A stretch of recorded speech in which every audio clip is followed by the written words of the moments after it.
So I was extremely excited to have to see that Alex was having Destiny on as a guest on his podcast. I'm a big fan of Alex, and I'm a big fan of Destiny. Um, and I was even more excited that Alex was talking about animal ethics for at least a large portion of this podcast. The whole podcast itself is good. They talk about meta ethics and other things, but yeah, I thought the animal ethics part was very, very intriguing and very interesting because, well, yeah, let's get into it. Brought it up. I wanted to ask, while I still have you, Yeah. what do you got against animals, man? Well, they taste really good. Isn't that what meat eaters say? That is what they say, and I don't think any vegan would ever deny that. I mean, I guess since we're doing sort of meta ethics, regardless of whether or not you're going to be a vegan, I've heard you say that if there is such thing as moral consideration or moral worth, it just is something that sort of doesn't apply to non-human animals. Yeah, that basically, I feel like you can start from one of 2 points. Real quick, that's really interesting that he basically just agrees with that because it seems like a lot of people, at least in practice, will hold this position, but it's well, I don't know if it's a good thing. But it seems, at least intuitively, it seems like a good thing that Destiny is actually claiming it, owning it. That he's just like, yeah, I don't give consideration to animals. You can either say, I value human sentience, and that's where I begin all of my moral construction from, or you can just say that, like, I value all sentience, and that's where vegans typically begin their construction from. I don't think there's necessarily a good argument for one or the other, because I view these as being very foundational statements, and being a little ethical anti-realist means I can pick whatever one makes me feel better. So yeah, I don't know. Yeah, that's basically where I'm. And what is it that you happen to value? The human sentience, basically. Human sentience. So does that mean? Can you just? It's extremely interesting that he says that. I think it's a very, very, very bad argument, but I think he says this. I think on this topic, Destiny is smarter than a lot of us like vegans may give him credit for. And the reason why he's smart on this topic is because he knows what is going to be consistent. Now, consistency doesn't always mean it's a good argument, but consistency can sometimes help you feel better, feel better about your argument. It's like define human sentience. That the human brain seems to produce some conscious experience that I would call a human conscious experience. Yeah. Okay, is that true of all human beings? Probably not. I could imagine somebody having enough of their brain removed such that they don't have that experience anymore. It's probably possible. But like, would you still sort of value their sentience insofar as they have it, just because they're human beings? No, if they're not having a human conscious experience, probably not. So for instance, I could imagine a person gets into an accident and the majority of their brain is destroyed or removed, but their body is kept 100% alive and healthy. Arguably, this person would have no moral value other than like what the family would think, I guess. Yeah. So you've got kind of two necessary conditions here. One is sentience, the other is being a human. You sort of need both in order for you to. Well, I say human. I say human sentience. Human sentience, essentially. Yeah. Yeah, I think so. Alex Slater saves himself a little bit, but I think he's a little bit missing. He's missing what Destiny's trying to get at. Destiny's basically saying that there's something about the experience of human sentience that's different than that of an animal. So all Alex has to do is just name the trait on Destiny. Okay, yeah. So you could say to be a human and to have sentience, I guess, but like a human, like there's a human conscious experience. The moral qualifiers, I shouldn't say moral qualifiers. Basically the statements is do you have a human conscious experience, and do you have the ability to deploy said experience? Those are like the two things I say that give you like give you worthy or make you worthy of moral consideration. Sure what that So means. somebody that like has their brain destroyed or is dead, for instance, like a human body that might have a full brain, doesn't have the capability to deploy a human conscious experience, so they have no moral consideration. Somebody who sleeps. And I don't really see the difference between having and deploying. I'm not sure what Destiny's getting at with this, right? I would say someone who's been brain damaged to the point where they don't have an experience. They no longer have sentience. Like I don't see any. I don't see the need for putting these in categorically different things, to deploy versus to have. It seems like by having sentience, you kind of definitionally you're deploying it. Sleeping does. You can wake them up. Awake a live person, somebody with mental disability does, but you could conceivably peel away enough parts of the brain, I guess, that they wouldn't. Because you can have sentience without human beings, and you can have human beings without sentience, right? So I guess what I'm asking is it sort of, those are the two boxes you have to fulfill. If you're sentient but not human, you don't care. If you're human but not sentient, you don't care. But if you're human and you're sentient, then you've sort of conferred moral value. Yeah, Alex does really save himself here. Where he brings everything together, and he's starting to ground the question, the name the trait dialogue tree onto this being. Well, I guess the question is: are you considering is sentience, is all sentience the same to you? Like, is that just like a thing, or give me a definition? Side note: why does Destiny always say sentience? And it almost seems like he's like forcing himself to say it. Like you could see him like he's about to say sentience, and he goes sentience. I don't know what that's about. For this that we're working with. Yeah, I mean, I guess by sentience I mean the ability to experience pleasure and pain, or desirable and non-desirable states of affairs. Sure. Maybe I should It's say essentially the ability to have preferences, I suppose, is one way of putting it. Okay, because I view like human sentience, I would view differently than like the sentience of a lot of animals or other things. But sure, I could say then to be a human and to deploy a sentient experience or conscious experience, have sentience, Because the problem that I have with your view is that it's sort of like an on-off switch, right? You've got like this care for human beings that extends presumably to political activism, to saying that we should hold other people at gunpoint, take their money to make sure that other people aren't suffering. Like very seriously, we're taking this very seriously, the suffering of human beings, and even like slightly more menial sufferings. Like being cold at night. People should be able to warm their homes, and so we should sort of have a welfare blanket for that kind of purpose. Not that that's menial, but I mean in comparison to something like being forced into a gas chamber, it's not as bad. But when it comes to non-human animals, particularly farm animals, or farmed animals I should say, pigs and cows, it's just like an off switch.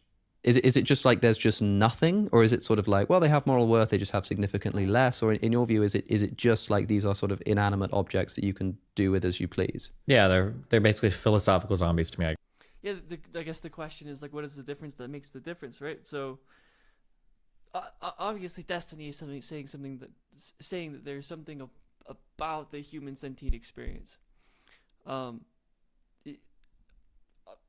Maybe I'm being too charitable, but it seems like obviously Destiny's position would be that there's something about the experience of being a human that's sentient, not so much that you are a human and you are sentient. Because he makes these qualifiers, right, where he talks about the guy if he had a car crash and half his brain went missing or something like that, and then he no longer has that human sentient experience.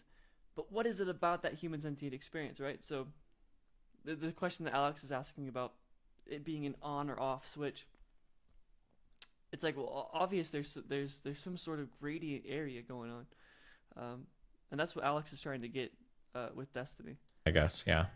Is that true of every animal that isn't a human being? So like chimpanzees. Dolphins. Yes. I could imagine there might be some animal of different sophistication somewhere in the universe, or an undiscovered one on the planet Earth. But insofar as animals on the planet go, yeah. So it's about sophistication. Or something like there could be like other types of animals in the universe that have like a conscious experience, I guess, that is similar enough to like a human being or something. Okay. Yeah. the reason why I see it as problematic to have it as sort of a binary on and off rather than something like a scale of gradation is because all life on Earth exists on a scale of gradation.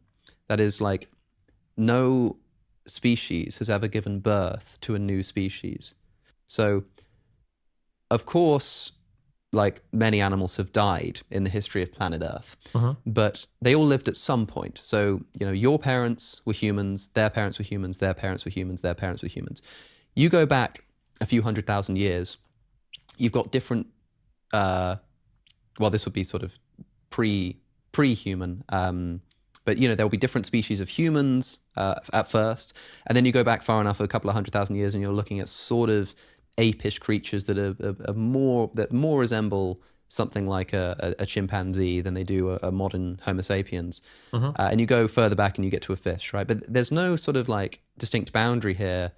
Every single animal gave birth to the same species. There were just sort of such minor changes that over, billions of years of evolution, we get human beings. The problem is that in principle, if you're just going to say, yeah, human sentience, human experience, human beings, they matter, and any other animal does not. And if I were to sort of resurrect the evolutionary chain of human beings back to our sort of common ancestor, there has to be a point at which you just sort of arbitrarily say the sort of apish hominid on this side of the line, I do not care, inanimate object, do whatever you want with them. And the sort of identical creature on the other side of the line, human being, sentience, care about, want to sort of hold people at gunpoint to make sure that they don't get cold at night. That to me seems like an entirely untenable position. Why is that untenable? It's untenable in the sense that, would you accept that, for a start, do you think that that's essentially what you would do or are doing, or would I'm sure there'd be some, I'm sure there'd be some haziness in the middle, right? Much that, like, I'm sure you believe you have a neck and you believe you have a head, but I don't know if you could tell me exactly where one ends or the other begins. Yeah, so there's going to be some sort of continuum upon which I'll say, like, it's probably going to be kind of hazy in here. But I think roughly, yeah, that's essentially what's going on, yeah. Because this is the weird thing, like as you say, almost sort of. You point out to me that of course you're never going to be able to draw the line, but you can't draw the line easily with many things. But that's why I think that if your ethical views of sort of what counts is based upon essentially the qualities of the animal, you have this one animal that has this thing called sort of human sentience, and this other animal over here that in your view does not. We should be talking about a sliding scale here rather than an on and off switch, because of the fact that you could resurrect every evolutionary link between those two animals, and there's no point at which the switch just gets turned off. You know what I mean? And it seems very strange to say that you've got sort of 100, 100, 100, 100, 100, and then somewhere in the middle it just suddenly goes from like 100 down to 0, not instantly, but like over like maybe a few generations, and then you're just right at 0 again. It seems much more plausible that we should look at this as either going slowly from 100 all the way down to 0 at some point over here, pretty much equally, maybe with a slight curve or something. Or to say that actually it shouldn't go down to 0 altogether. Sure. I could fight with you. This is a big problem, I think, in physics right now, is that people feel like there needs to be some grand order or some grand unifying thing to unite everything in the universe. And it might be that there is just no clean way to do it. I don't know if it's a reasonable argument to say, like, well, it's unsatisfying, therefore it's impossible that our moral consideration would drop off so suddenly. But like our capacity for breeding does, right? Like we have like human, and then we can't breed with the next closest thing to us at all. Like that goes from 100 to absolute 0 instantaneously. So, I guess it's unsatisfying, but... Of course, we're in that... It's easy to do now. We're in that situation now because of the fact that the evolutionary links are dead. They don't exist. Yeah. And so we can quite easily isolate, human beings and chimpanzees and dolphins. But there were a time when there were different human beings simultaneously, different species of human beings simultaneously walking around on planet Earth that I believe at least some of them could, breed with each other. It's not entirely clear. Like, for example, let's go back to when you have... Neanderthals, you have Homo erectus, you have a bunch of different human species all walking around on the planet. Like, are you okay with factory? I like the idea of Alex bringing up different species of humans, because it's a fantastic work of debate. because Destiny is really gun ho on this, like the only thing that matters is human sentience. So Alex saying like, well, what about other species of human? It's a really good question. Farming those human beings? Is it specifically Homo sapiens that you care about? Is it human beings broadly? Is it like, I mean, what is it that you're sort of basing this distinctive on switch for morality upon? Yeah, I don't know, somewhere. I'll tell you. I will tell you what he's basing it on. It's because Destiny likes to eat meat, and that's what he's basing it on. And Destiny is smart enough. I'll be charitable. Destiny is smart enough to know that he can't use your stereotypical arguments, because he knows that Alex, or really anyone that's talking to him, are gonna find inconsistencies. So what he's done is he said, all right, how can I eat meat? And then, in fact, Charlie Hubert of the Charisma on Command pointed this out when he talked with him. It's like, this is what it sounds like. It's like, dude, you want to eat meat, and you're smart enough to realize that your stereotypical arguments are going to be inconsistent. So you've found something that's going to make you consistent. If you just say, I only value human sentience, right? Then he's smart enough to sort of make up arguments within that. But I really doubt he actually believes that. I think he's just.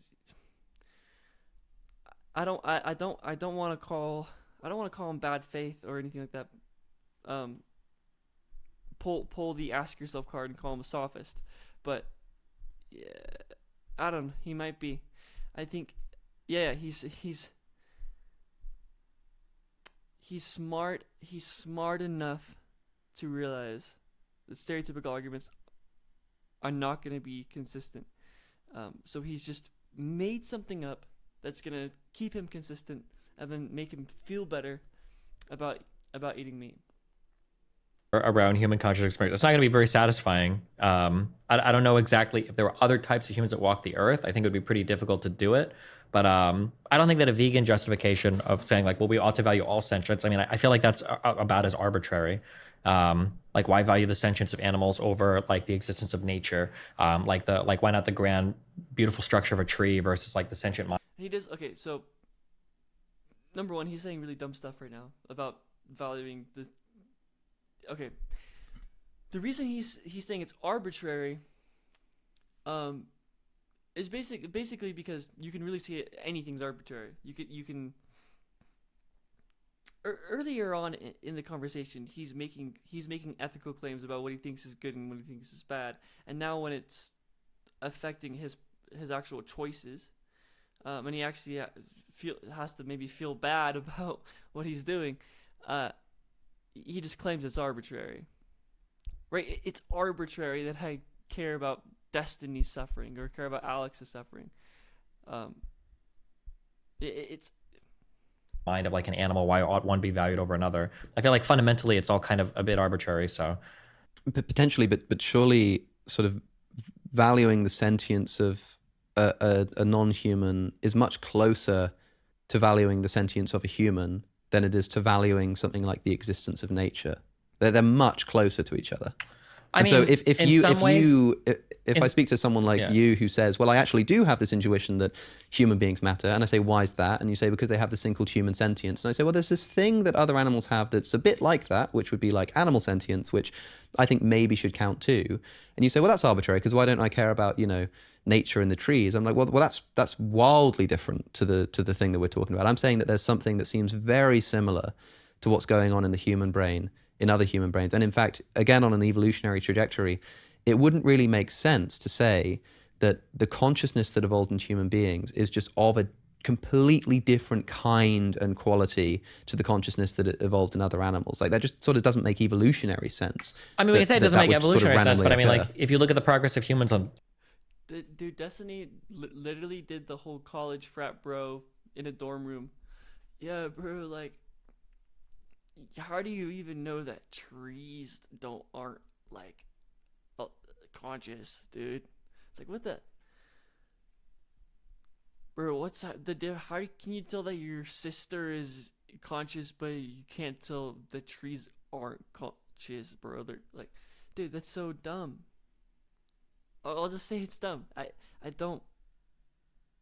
Yeah. On the Okay. planet, it is distinctly unique compared to every other species on Earth, right? Nobody's even close to anything. I don't think any other creatures even really have developed language or the capacity for language like humans have. Some things can use crude words to describe things, but in terms of like being able to imagine things that are not, being able to express a negative, yeah, like these are The ability to abstract is often pointed as one of Yeah. the distinctly human. And it's human not even features. things that like exist in a gradient. It's like this is I don't know what it was or how. Maybe it's the Prometheus alien guys came down or whatever. But like this is like a switch that flipped for human minds that it just doesn't exist at all in any other creature on the planet. Again, I guess like I can understand it being unsatisfying, and we can even appeal to intuition to some extent. But then I can also appeal to intuition. It's like, well, every single animal on the planet like tortures and eats other animals, and intuitively, I guess like we also kind of torture, maybe not torture, or I guess we could if you argue factor farming, like eating other animals as well. So I guess it's hard to. I feel like you can argue the intuition on both ends there. That intuitively humans might feel a certain way seeing an animal die, where it makes you feel sad. But then intuitively we also, have all the benefits of eating food and meat especially that makes us feel good and helps us in a number of health ways. So I feel like appealing to intuitions there is very difficult as well. I mean, if I were to grant you that, it certainly wouldn't justify sort of any treatment of other animals. I mean, you could say, yeah, well, animals sort of predate on each other, fine, but they don't sort of lock each other into cages and put them in gas chambers. That would be a very weird and inhuman thing to do. And I don't mean in the moral sense. I mean inhuman in the sense of what human beings naturally do. Also, I mean, the language thing is important. I've heard some evolutionary biologists suggest that it might be the fact that human beings have developed complex language that's allowed us to produce, cities and civilizations. It might actually be the fact that we have language. That could be a plausible contender. But also, like, this doesn't seem relevant to me to the question of sentience. This doesn't seem relevant to me to the question of sort of having preferable states of affairs. In other words, if I break your arm and I break the leg of a pig, I don't see any good reason to think that in terms of their crude physical experience, it's somehow worse for you than it is for the pig. Indeed, it might actually be worse. And I'm not going to claim that it's worse, but I'll give you some thoughts as to why it might be worse. We accept that other animals are, in many cases, much more sensory-driven creatures than we are. And in fact, the fact that we have evolved a capability for language and rationality means that we don't need to rely so much on our crude physical sensations to help us to survive. So we don't need as strong a sense in which, touching the stove hurts your hand, because we can tell each other not to do that, whereas non-human animals don't have that. And so they need to rely more strongly. And so, for example, dogs rely on their sense of smell, and most people accept that dogs experience smell far more acutely and intensely than we're capable of even imagining. And we think that's probably because of the way that they've evolved. They're more reliant upon it. Okay, hawks experience eyesight far more intensely and acutely than we're capable of even imagining, because they rely more heavily upon it to navigate the world. If we are these sort of hyper-rational agents that have developed language and we can talk to each other, we don't need to rely on our sensations of pain as much to navigate the world. So who's to say that these animals, when they experience that pain, don't experience that pain in a much more acute and intense manner than we're capable of imagining, in the same way that they experience smell and eyesight in that way? Now, I don't know. Yeah. What's Richard Dawkins? Richard Dawkins has made this argument, but I really like the way that Alex articulated it by tying it to other sensory preferences, other senses, by tying it to other senses. He really articulated it well, and tying it into like the human's ability to getting on a side note, a tangent. I made a video about this. It seems that like the humans having that ability to like think about the pain rather than just be experiencing the pain means that we can better understand the pain and suffer less from it. Whereas with animals, just because they simply just experience it, it will need to be bigger and stronger and worse for them in order to reap the benefits of it, as it being something that to deter you from further harm. Which is why we should probably interfere within the wild, because we can be the moral reasoners for the animals that cannot moral reason for themselves. But yeah, done with the side note. Know that that's the case. Yeah, and like I'm saying, I would say like it's possible, but like we can't even imagine other people's minds. How could we imagine that there's any sort of actual experience going on in the mind of an animal like that? Yeah, but you care about other humans. Yeah, the perfect response from Alex, because it's like, yeah, I don't even know if I'm alive. I don't know if you're alive. I don't even know if this is reality. Again, Destiny's doing the classic college frat bro, pass me the bong talk. Yeah, no, actually, I can assume. I can assume that you exist. I can assume that you have an experience. I can. And the reason being is because we can't know, right? Yeah, we can't know, sure, but I can't even know if gravity is real. But we can test through our experience. But you don't care about the pigs, right? Sure, So in the but same I only way, care about other humans because I see that we have the same structure, and thus like some conscious experiences obviously arising, I would hope, from a similar structure. But for animals whose brains seem to have markedly different capabilities than us, I don't know if I'm to believe, or I'm just supposed to take it on probability that I guess they're probably deploying a similar conscious experience. But well, what's this? Okay, what's the argument? So Destiny answered his own question. So he's like, okay, well, I can look at humans and they have similar physical structures and have similar experiences when we look at those physical structures or whatever. But that's applied to animals too, right? Animals will have similar structures that similar brain patterns that light up when they experience pain as when humans experience pain. So why does it not apply to animals? The similarities only apply to the same species, but not to other species. That doesn't make any sense.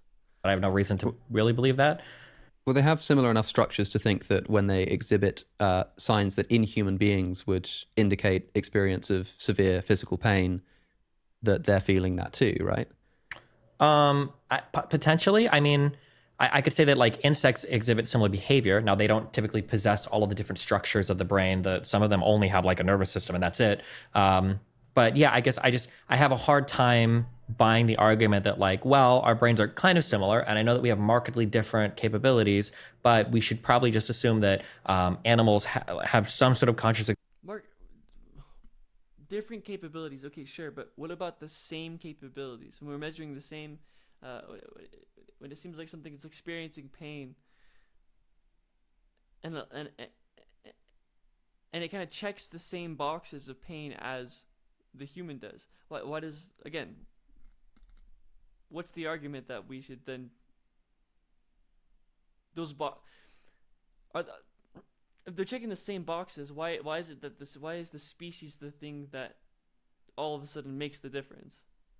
Experience is pretty similar or comparable at least to ours. I'm not sure if I buy into that completely. Would you say the same thing about like eyesight or hearing? Like, do you think that like like the eyes of a chimpanzee experience the world like radically differently to the way that human beings do? Or I think it seems to me that like I would imagine that chimpanzee ears probably work in roughly the same way, eyes work in roughly the same way. Maybe they can sort of perceive a slightly varied set of wavelengths or something, but the physical experience is probably roughly the same. I see no reason to exclude physical pain from that same comparison. I have no idea. I feel like there's a temptation to say that they must perceive sense data like us in terms of like visuals and in terms of auditory stuff.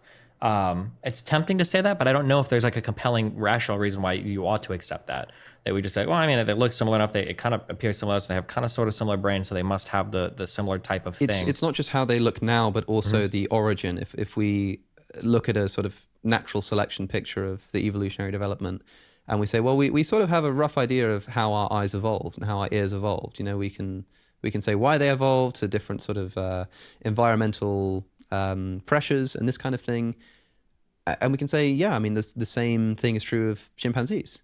I mean, the eye and the ear developed before our split with the chimpanzee. Like these beings already had eyes before the split between the modern chimpanzee and the modern human being. So we've got good reason to think that they're both basically doing the same thing. Well, yeah, but we're not talking about an eye or an ear. We're talking about sight and sound, right? And those are things that happen within the mind, right? Regardless of the development of the organ itself.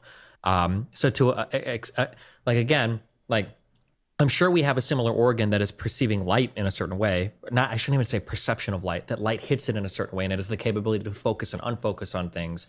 But is the experience that it produces in the mind the same?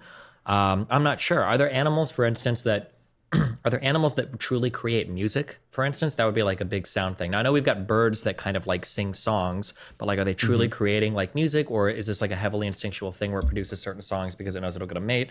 Like that would be, for instance, a thing of like, oh, well, here's like an auditory experience that must be similar to ours.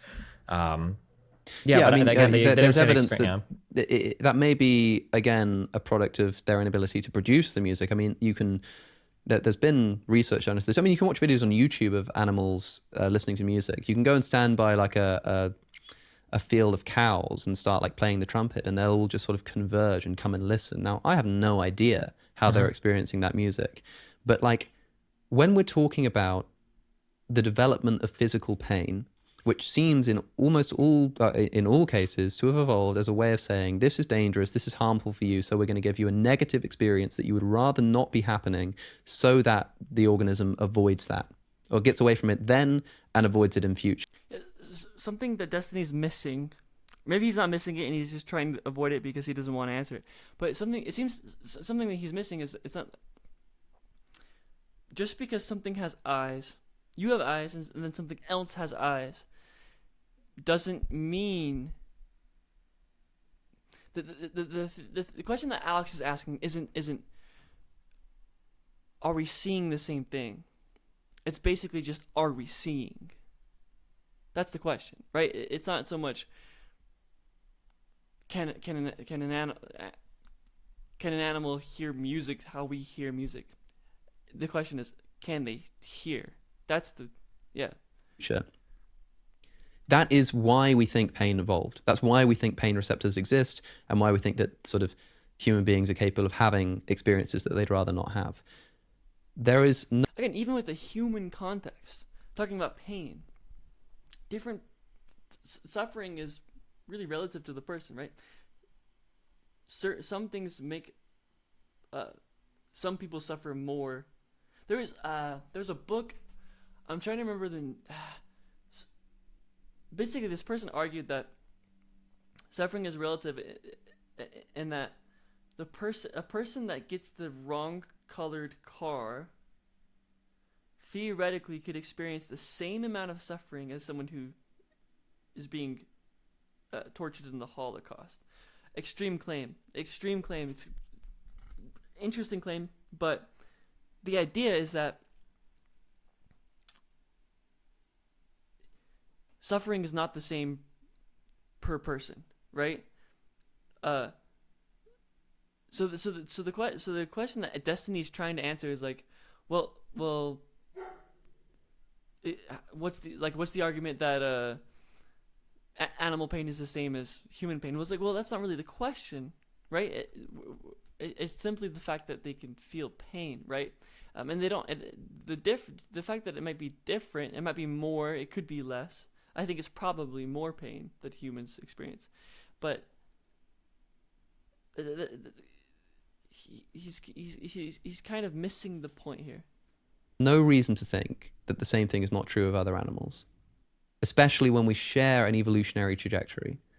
That I just don't see a tenable way to suggest that other animals that have brains that light up when you do things to them, and they react in similar ways, and they scream out in pain, and they try to run away. And I recognize that, a plant can grow towards the sun, this kind of thing, but we're ticking so many of the boxes here that I think at the very least, it shouldn't be on me to prove that animals do feel pain before we say we can do whatever we like to them. I think it should be on you to prove that they can't before we start doing that. Well, but I mean, like that's the thing though, is that neither of us can ever prove one or the other. I think it's tempting. Again, Destiny, I can't even prove that gravity is real. This could all be a simulation. It could just be some demon is controlling our minds, right? Going back to Descartes. That's not the question on the table, Destiny. Thing to say that they must have an experience similar to ours when it comes to pain because of some outward things that we see. But I think that we kind of just like we work backwards and we try to rationalize that just because we see a thing that makes us feel a certain way. If I were to talk to you about like two different species and I were to say that they have similar brains, evolved from similar things, and they can both produce almost identical sounds from their mouths and they have tons of common ancestors or whatever, you would assume these two things could communicate with each other. But like parrots and crows can basically speak but have like no capacity for language whatsoever. And I feel like at the very least that should be there. If they can produce sounds that are almost identical to human sounds, they've got like the ability to enunciate. They've got the similar brains. I don't know if they're mammals or not, probably not mammals, but like we have like similar backgrounds and everything. Like you would expect that some kind of language back and forth could happen there, but like they don't even have the capacity to abstract thought like that. We also have a rough idea of like the parts of our brain that is involved in the use of language. As well as sort of the process of abstracting, the feeling of pain, all of these kind of things. I mean, here's the thing: is why does language matter? Why does abstracting matter? That's another question to ask Destiny. It's like, he says that he doesn't. He says that if he finds a human that doesn't have that, he thinks it would be okay to factory farm them. But does he really believe that? Like, yeah, I really doubt that it's language that Destiny cares about. Again, going back to what I said before, I really just think he's finding something that's gonna make it so he can't find some extreme, obscure, wild, crazy position that makes it so he can eat animal products and be consistent, or at least pretend to be consistent. We have a sort of good picture of which parts of our brain are involved in different kinds of thinking, and we can look at other animals and see if those parts of their brains are present as well, and where they are, and when they're lighting up in the same kind of way and having the same kind of effect due to the same kind of stimulus. I just think, yeah, sure, you can't prove. I understand. Well, real quick, I understand what you're saying there, but like, it seems ludicrous to think that they don't. Yeah, I understand what you're saying there, but like. I think you're presupposing a lot. Like if I ask you, like, can you point to me which parts of the brain like produce consciousness? I don't think you can do that. Again, not like kind of. I mean, you can sort of, you can look at the parts of the brain which, and I wish I could remember which parts of the brain I'm talking about here. It's largely associated with like prefrontal cortex communication, but there's even questions of like in split brain people, like are there two conscious experiences happening? Or I think there was a man that had a severe case of, I want to say like hydroencephalitis or something, and like 70% of his brain was like water, but he was still like walking around and could talk and communicate with people. And it's like, is he even having a conscious experience, or is he an actual living philosophical? Yeah, there's a possibility that consciousness exists outside of the brain. I don't think so. But it's a possibility, right? Consciousness, the whole problem of consciousness is a big old issue. It's a huge philosophical topic. But we can use the brain to see where consciousness is correlated. We can see like, hey, when these parts of the brain light up, typically consciousness, I don't want to say arises, but consciousness is happening. Right, so again, we can just, if this certain part of the brain is lighting up in a human, then that same part of the brain is lighting up in an animal. What's the argument that species is what changes it? Species is the difference that makes the difference. Obvi, you know. Yeah, I think, and there's instances where people's brains are damaged in such a way that you can show them an image that they're blind to, that they don't know what they've just seen. They couldn't tell you what they've seen. But if you ask them to draw what's in front of them, they can draw it. And it seems like the brain's sort of getting split up, and there's lots of philosophical questions as to whether there are sort of two persons there. But like, it's I think I have about as much, if I have more reason to think that you can feel pain than that a pig can feel pain, I think I only have like the tiniest amount more reason to think sure that. Okay. And maybe it's got something to do with the fact that you can communicate with me. Maybe it's got something to do with the fact that you can tell me. But even then, like, I'm more convinced that you're in pain. I'd be more convinced if you just like clutched your chest and started rolling around on the floor than if you calmly told me that your chest really hurt. I'd be more convinced that you're feeling pain without the language based on just the way that you behave, because I identify that behavior with the way that I behave as well. And given that we share an evolutionary trajectory, given that pain exists in human beings so that we can avoid things that are dangerous, and so it gives us a negative experience that we'd rather not be the case, I just don't see a good reason to think that this doesn't apply to other animals as well. And maybe it applies in a lesser sense. Most people, especially either if they're trying to justify our treatment of animals, or if they're like religious trying to offer theodicy against the problem of animal suffering, they sort of have to believe that it must be different in some way, it must be lesser. But to completely and utterly deny that these animals have any sense of an ability to feel pain at all just sort of doesn't seem right to me. Well, it doesn't seem right to me that I can't eat delicious cheeseburgers. I understand what you're saying. Listen, we can prepare for a more formal vegan debate at some point if you want, but yeah, I mean, I understand what you're it's saying. not so much that I even want to talk to you about veganism, but just like, I mean, we're doing meta ethics. It's like even if animals taste nice, and even if you're justified in inflicting suffering upon them to eat their products, even if that were true, to deny that they feel pain at all. I mean, I know a lot of people who say, yeah, animals feel pain, but animal suffering doesn't really matter, or like, you know, whatever. But to just deny that they feel it at all, I think is such a rare position that isn't any longer taken seriously. Again, the reason why he takes this position is so he doesn't have to worry about it. He says, animals don't matter, shove them away, and by putting a hard line at human sentience, he's able to be consistent with his actions. And that's why he does it. And he does it not because he believes that, but he does that because he just really wants to eat meat. Seriously, by either in the sphere of moral philosophy or in the sphere of like psychology and neuroscience. I just don't think it's a held position. And I have a feeling that there's some motivated reasoning going on, that the reason why you might be so reluctant to ascribe any kind of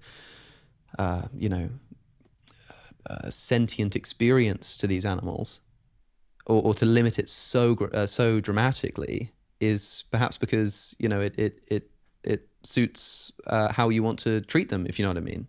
Not then, that sounds very accusatory, but I feel like that's what people are going to probably assume is going on here. Yeah, probably. But I mean, like, on the same end, I would look to vegans and I would say that, like, I think that you see something cute and cuddly and it produces like the correct facial expressions to feel good about it, and then you produce some motivated reasoning that essentially gives you a reason to like not hurt said cute cuddly things. I feel like there is no. Destiny has used this argument before, like as a gotcha to vegans, but it's like, I don't think chickens are very cute and cuddly. I don't know. Like, what the hell? Like, that's like, I don't know where he's getting this from. It's like that's not the reason we care about animal suffering. It's like not even one bit. I actually think pretty much the opposite. I think chickens are pretty ugly. Turkeys, even turkeys, for example, turkeys aren't cute and cuddly, but I care that turkeys' legs break when they're fattening them up for Thanksgiving. I understand what we're saying, and maybe it just sounds like I'm not willing to make what some people would consider like a very reasonable jump, that like a human brain and an animal brain aren't that much different, so therefore they ought to be able to deploy a similar conscious experience. But I don't know. I don't find that compelling to say like, well, look, they're close, so they're basically the same. If you want to say like, Destiny, you used that same argument earlier on in the stream. You used that same argument to justify other humans being conscious. Well, am I willing to say that animals don't feel pain? I think the problem with that feeling thing is there's a lot baked into what it means to feel something. Like, is there going to be some sensation of pain that an animal's like nervous system is capable of producing, to avoid external stimuli or whatever? Yeah, of course. Obviously, I would assume that. But it's not really a question of can it feel pain or not feel pain. I think the question is whether or not the animal's deploying a conscious experience that's having like the sensation of pain through that experience. And I think that's like the question that we kind of get at with veganism. That's really hard to prove, other than to kind of like beg, that like. I mean, the scientific consensus is that, yeah, they feel pain, and they feel pain being a negative experience, not just like a reaction to stimuli, but an actual experience itself. I think the only reason this is a question for Destiny is because he needs to have it be a question in order for him to, again, justify his actions. Like, well, look, like their brains are kind of close to our brains, so their conscious experience should be kind of close to our conscious experience, which I just don't find very compelling. But I mean, I understand why. Yeah. I didn't ask this earlier because it's something that I'm sure you've talked about sort of myriad times elsewhere. But just for clarity's sake, I mean, if you had a human being with the brain of a pig, would that human being just have absolutely no worth to you? I think essentially so. Chamber? Yeah, I think so. Yeah. Because it would be the same as like a human like in a coma, or a human that was not deploying a conscious experience at all. But I will say that like a human with a pig brain or something would be different than a human that's like disabled. Like a human with Down syndrome or a human with autism wouldn't be the same as like a human with a pig brain. Yeah, of course. But in the sort of relevant sense of their sentience level, if I sort of isolated the sentience part of the human brain and reduce it to the same level as a pig. So what you essentially have is a human being who, when you prod the human being sort of screams in pain and like exhibits all the signs of experiencing physical pain, but they're severely cognitively impaired such that they can't talk to you, they can't communicate their ideas to you. All you know is that they've got this severe impairment, but at the same time, when you inflict what you think is a painful experience upon them, they scream, they reel, they try to get away, they sort of gesture as if they want you to stop. Their brain is still lighting up in a similar way to non-impaired human beings do, this kind of thing.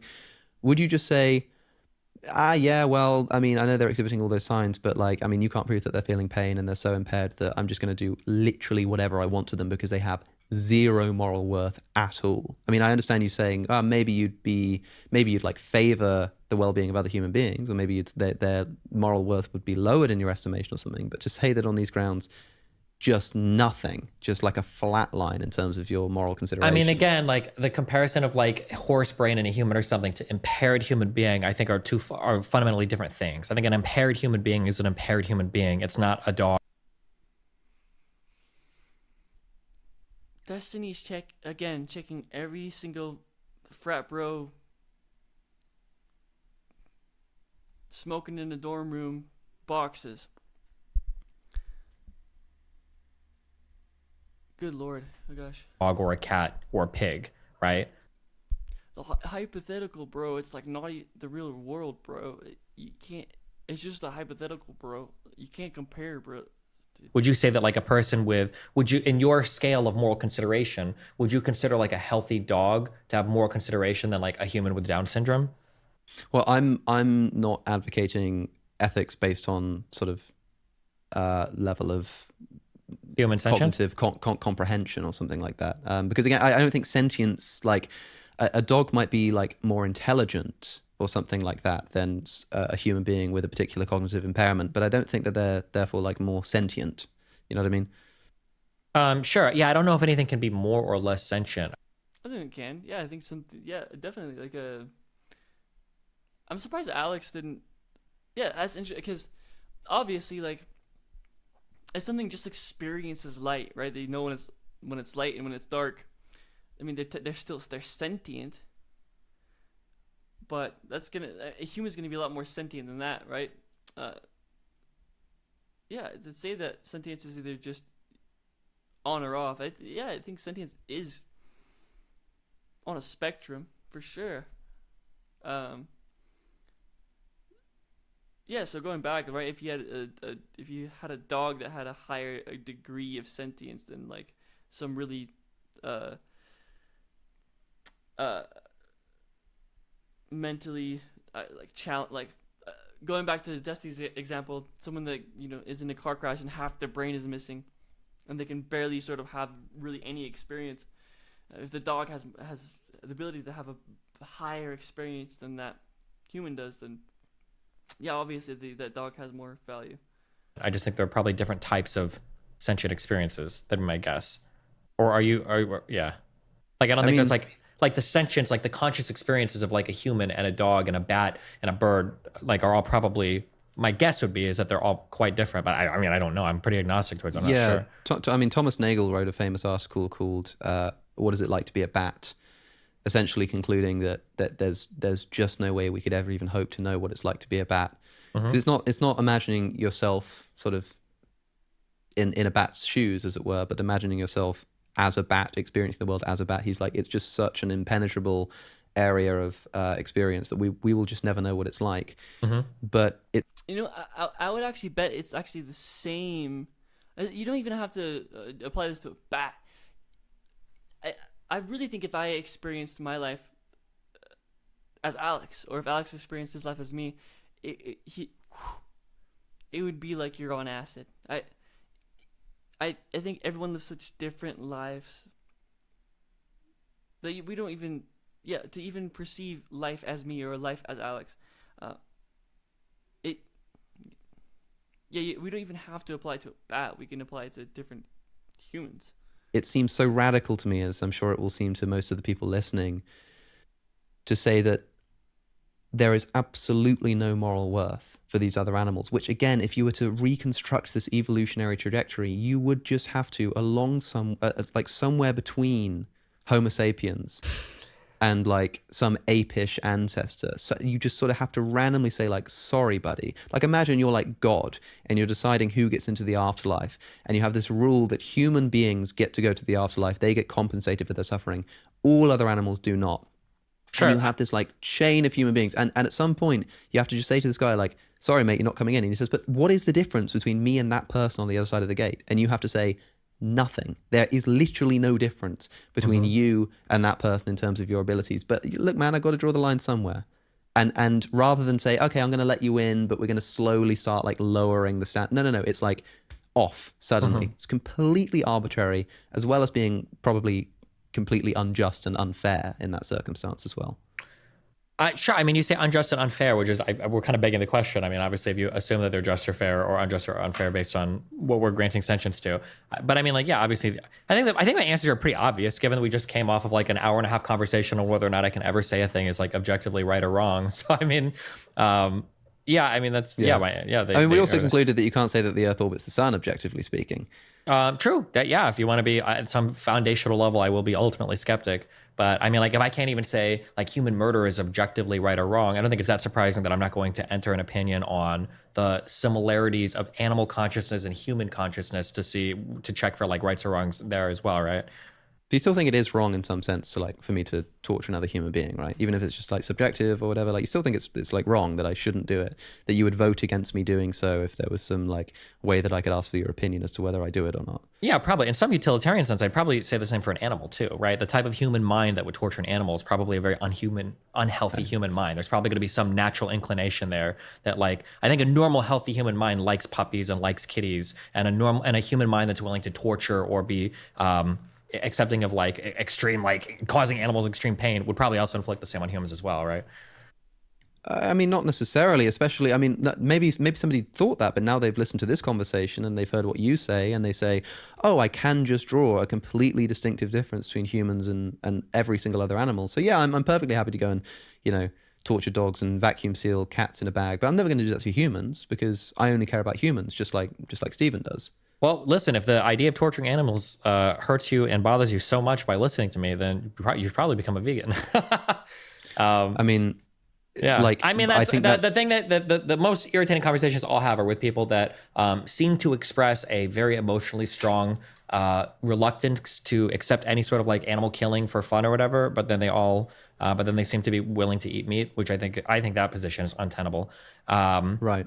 But I mean, yeah, I think if listening to me, this points back to what I've been saying over and over again throughout this sort of reaction, is that again the reason Destiny holds this position is because he knows that he knows that if he were to say that animals deserve moral value, then he has to stop eating meat, because he knows that he can't mesh those two worldviews together. Like I don't think I would ever torture a cat or a dog. That seems really fucked up. So I mean, why not? Just because it makes me feel bad. But like, okay, but earlier you said that the reason that you care about other human like suffering is because it makes you feel bad, and that like your moral sense of mistreating other humans is ultimately just based on how it makes you feel. So now you're saying that the same is true of cats and dogs. That you say that, yeah, actually, no, I do care about them morally. I mean, only insofar as that, you know, Yeah, affects but my the well-being. ultimate, yeah, sure, but the ultimate, But like, it is like the same thing here, right? As what you were saying earlier about human yeah, but the beings. difference is that animals are fundamentally different in that the way that they plug into human experiences, there's a lot of ways that we can gain utility out of them that don't involve like living alongside them and going to work with them every day and treating them like fellow humans, right? So like we don't eat fellow humans, but you can eat animals. We don't keep humans around as slaves for a variety of reasons, but you can have like a dog or a cat that's essentially like a slave to you for purposes of like entertainment and whatnot. So yeah, I mean, Well, I like, don't know. I mean, if you make those situations the same, often they are actually the same. Like you can imagine a human being, a cognitively impaired human being, we often sort of give them like a carer. They're not allowed to leave the house on their own. The carer chooses when they eat, when they sleep, this kind of thing, which is quite similar to sort of having a pet. I mean, you wouldn't describe it in those terms. That would be quite grotesque. yeah. But it's a similar kind of like the justification for saying, actually, we are going to restrict this person's freedom and we choose when they eat, we choose what they do. It, like we do actually do that in a human context as well. For extreme levels of impairment, I agree, but we still treat them as distinctly and markedly human, right?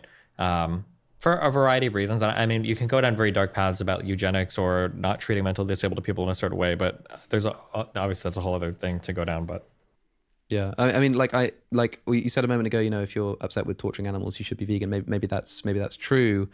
It's certainly true that factory farming should be opposed. I mean, somebody might say that like, well, I do care about animal suffering. I don't like torturing animals, but I don't think painlessly killing animals is wrong. And I also am not convinced that like, you know, boycotting animal products is the way to solve the problem or whatever. But I think you're right that if you are bothered with, you know, the torture of animals, you should be against. At the least you should eating think like that factory farming, free factory range farming eggs or is a something. bad thing, right? Like Sure. factory farming is a bad thing, and that's basically what I would hope that you would agree with, if pressed hard enough. That like, it's like Lincoln said of slavery: if this is not wrong, then nothing is wrong. Like if there is this thing called sort of wrongness and badness, it seems that sort of this horror show of exploitation, mutilation, gas chambering of animals must be wrong. I guess I'm sort of surprised with how carefully we can have this really long discussion about ethics and sort of so conscious of implications of different worldviews and talking with such sort of nuance and specificity, to hear you sort of so be so blasé about the suffering of animals. Like it Blasé. just doesn't matter at all. And I based mean- on what is essentially an arbitrary like line in the sand between Homo sapiens and every single other human being that exists on the planet, it just kind of I'm quite astonished by it, you know. Yeah, I mean, I guess what I said earlier, I think there were like 3 reasons why I gave for my moral system. It was like, I believe that humans working in concert with each other produce more happiness than when they work separately. This doesn't apply to animals in the same way at all. We don't work or live alongside like horses and lions and tigers and pigs and cows. For the protection of my own preferences, Wait, it does apply to animals. Absolutely applies to animals. I agree with Destiny, and that working to get, if you have someone with 5 points of utility, another person with 5 points of utility, you put them together, it doesn't create 10 points of utility. It creates 15 points of utility. It creates 20 points of utility, because with community comes greater utility, right? It multiplies. But this happens with animals too, right? There's communal benefit when humans and animals interact with each other, right? How we reduce the suffering of wild animal suffering. I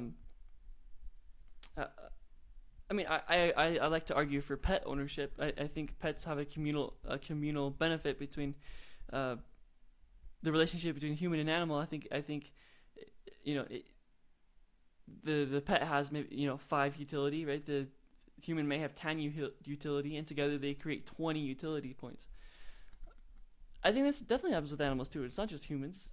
Yeah, the community between humans and animals works in the same way. I have to live in a certain way with other humans. This doesn't apply to animals at all. Obviously, we can farm them, we can eat them. They live in separate spaces. They don't adhere to any of our things. And then for universalization, I would hope that almost every other group of humans can reciprocate said values to me. Animals aren't capable of doing this either. They don't have even concepts of moral systems or ethical systems. None of the reasons that I gave earlier for all of the for all the carefulness that I have when it comes to dealing with other groups of humans, none of those things apply to animals. I have a really hard time applying a gradient scale to animals. It seems weird to me to say that like it's probably not okay to like torture an animal, but if you want to like kill an animal, prematurely to eat it, that is okay. That seems like a weird like thing to say where it's like, well, I'll give it a little bit of moral consideration, but not that much. I don't know. I guess maybe there might be some world in the future where it makes sense to value some things more than others. Yeah, but I mean, we don't really need to eat animals at all to survive, right? Like, so what? There's not. Also, something I'm curious for you, like when an animal kills and tortures another animal, would you say that like a wrong has been committed there? Do you consider that wrong? So when we see like groups of lions like catching and torturing and killing an animal, is there like a wrong action committed there, or? No, I'd say it's bad, but not wrong. I mean, it's complicated in the fact that you might say, so there's an interesting question as to whether we should sort of intervene in such cases, because although the lion isn't committing a wrong because it's not a moral agent in the way that human beings are, we might still say, well, it's still bad, there's still suffering, and we could prevent it from happening. I think the problem with that is we don't know the sort of wider effect this is going to have on the ecosystem. Like it might actually have adverse effects on the predator-prey numbers and lead to sort of widespread starvation or overpopulation, these kinds of problems. Sure, but I mean, even the existence of an ecosystem presupposes a whole bunch of suffering, right? Yeah. But to answer your question, like, no, I don't think there's like moral agency involved when the lion, do you think rips that apart a gazelle? Would you agree with me that there should be a vegan imperative to genocide all cats on the planet? I'm not sure about that. No, because I feel like keeping a cat as a house pet is like a necessarily evil thing if you are vegan. Like I don't know how you could ever live with having an obligate carnivore as an animal. Well, a lot of not a lot of studies, but there's been a handful of studies, and there's been a couple more throughout the years. It's becoming more of a topic, but it seems to be the case that at least for a good portion of cats that they can survive on a vegan diet. This is certainly the case for dogs, but I guess there may be some issues with taurine and but yeah, so it seems to be the case that at least a good portion of cats can survive on a vegan diet, so I don't see an issue with that. And even if they can't, even if these studies that we've seen recently are wrong, we have lab grown meat.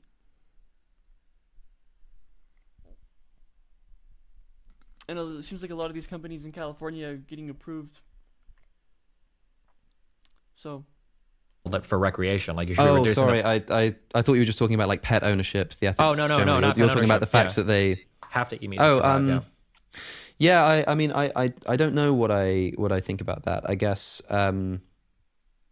because cats are obligate carnivores, it can't be immoral in the same way. Certainly for them to be eating those foods and potentially not for you to be procuring the food for them. Arguably, if you're like breeding these cats into existence for the purposes of having a pet, which is going to require you to buy animal products to feed them, that would be wrong. Here's the thing. Okay, so I'll answer this. We exist in a world and we assume that there's no such thing as lab-grown meat, and we assume that there's no possibility that a cat can survive on a vegan diet. This is what you do, and I believe Destiny or Alex or someone mentions this later on. This is what you should do. You euthanize all of the stray cats and you don't breed anymore, because their existence causes more suffering than pleasure that they receive. That's what you do. If it's the case, right? If it's the case that these domestic animals can't just have lab grown meat, or they can't just have you know, vegan food with a certain amount of supplements. Then you take them all and you euthanize them painlessly. And you make sure the species does no longer exists. That's what you do. That's the vegan thing to do.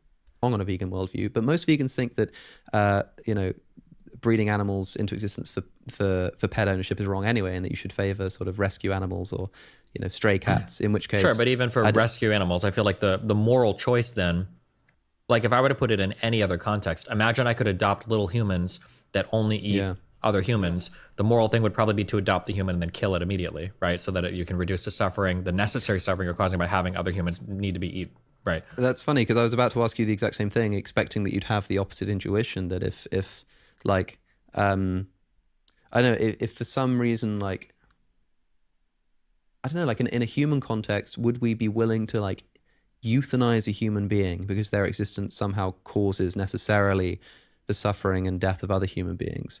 I actually, yes. I don't know what the answer to that question would be, but I guess for a vegan, at least for like a utilitarian vegan, the answer would be the same in both cases. And it sort of doesn't matter which you choose, I guess, as long as you're being consistent, right? Maybe, yeah. I mean, if one human being is causing the harm or destruction to other human beings, I think those human beings would have a right to kill that human being, right? Yeah, I'm pro death penalty. I think it's pretty, yeah, absolutely. In any circumstance in which a human being is causing harm and like suffering to another human being? I think, well, it's going to depend on the scale of harm or suffering, right? Like if somebody is like farting in a bus, you probably don't have the right to kill that human because you have to smell their farts. But yeah, but like if something. Anyways, this is, I mean, it's getting away from the whole animal ethics. But yeah, I think Destiny, again.